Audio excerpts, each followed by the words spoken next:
So, do you consider Russia the most dangerous place in the world? Like, what about North Korea, Iran, Oh, ISIS? that's okay. You already put Russia in that category. Yes, Well, all right. I think you're right. It's definitely not as bad as North Korea or Iran, but I'm afraid we're much closer to these countries than to Europe. Because it's unlike North Korea or unlike the Soviet Union under Stalin, Putin doesn't use mass repression, so there's no gulag as it was before. But if you are in the opposition and if they think you're dangerous, that you're done. So they don't care. So in the Russian courtroom, it's just no matter what you say, the man in uniform was always right. That's a rule. So they established it when they arrested me first time in 2007, and since that it always works. So if they want to put you behind bars, you can have all videos in the world, and the word of the policeman stands as sort of the final truth. One of my friends told me that Putin was taking martial arts lessons from 𝐕𝐸𝐴𝐸 Seagal. Is that true? I don't know. Unfortunately, there are quite a few people that are willing to visit Russia and just to share with Putin their knowledge, because definitely these days Putin pays very generously for any company. But I think Putin in general, is not keen on following any game with the rules. When people ask me whether my chess experience helped me in Russia in my political and public activities, I said that my answer was negative, because I said in chess we always had fixed rules and unpredictable results. So in Russia it's exactly the opposite. So that's very good. You thought a few years ago, I think maybe it was around 2010, that Putin wouldn't make it, that he wouldn't last. Look, and what changed your mind? No, or nothing changed your mind. You still think he wouldn't last? Yeah, it's not just Putin. It's all about sort of the domestic reaction, international reaction. So I was under the impression that the Russian elite, the establishment, they will not be ready to accept Putin as the sort of all-powerful dictator, because right now Russia is being ruled by a dictator, and this is the most dangerous form, far more dangerous than Soviet Union or China today, because when you have Politburo or Central Committee of the Communist Party, when you have more people engaged in the decision-making process, it offers some form of stability. Not that I'm arguing that it was a good system, but they resist attempts of a leader. Remember Khrushchev and just what's happened in China. They always try to preserve the framework of this collective decision-making. Now, one-man dictatorship is the most dangerous form of governance, because it's all about one man, it's about his charisma, and he needs to prove his invincibility, his greatness. So how fast do you think the economy will collapse and he'll be forced to go big time? I think that now it's clear. Putin will die in Kremlin. So the bad news is that we don't know when and how it happens. The good news is he doesn't know either. It's the fate of all dictators. I think it might happen sooner than anybody expects. The problem is, where it goes, it will not lead to sort of a new democratic Russia, because what happens after every dictator, they live behind the desert.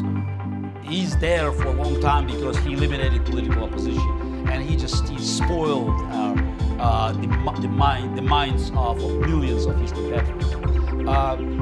What I also know from history, because I trust the lessons that we can learn from similar periods in our history, is that the longer we wait, is worse is the outcome. So Putin is dangerous, yes.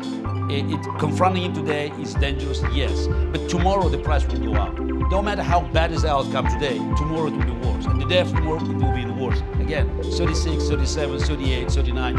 And the greatest danger is that certain point, when he already crossed all the bridges and burned all the bridges.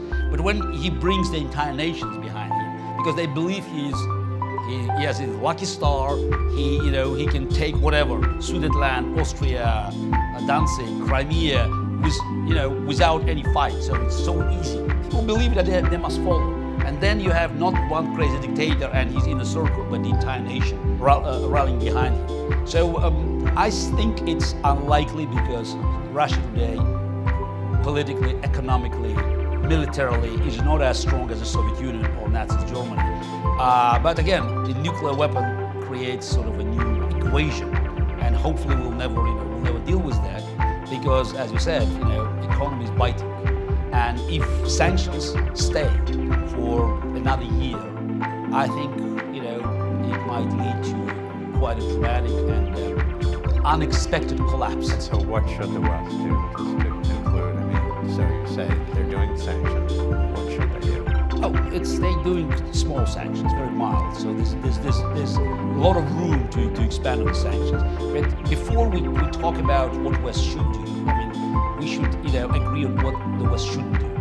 And playing with Putin on this geopolitical board is more like playing poker, not chess. Because Putin, again, he doesn't care about the rules, but he's very good in bluffing.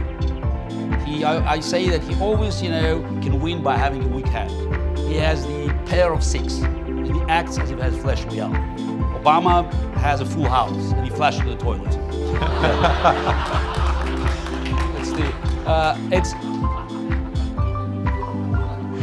So what is important with him is just you should be ready to call the bluff, and certain things shouldn't be done. We know Americans are not sending troops to Ukraine or to Georgia, Republic of Georgia.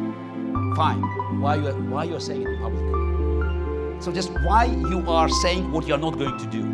This is what kind of negotiation? You are at the table. So why you are telling your opponent, actually your enemy, I will not do that, I will not do that. Yes, we know you will not do, but shut up.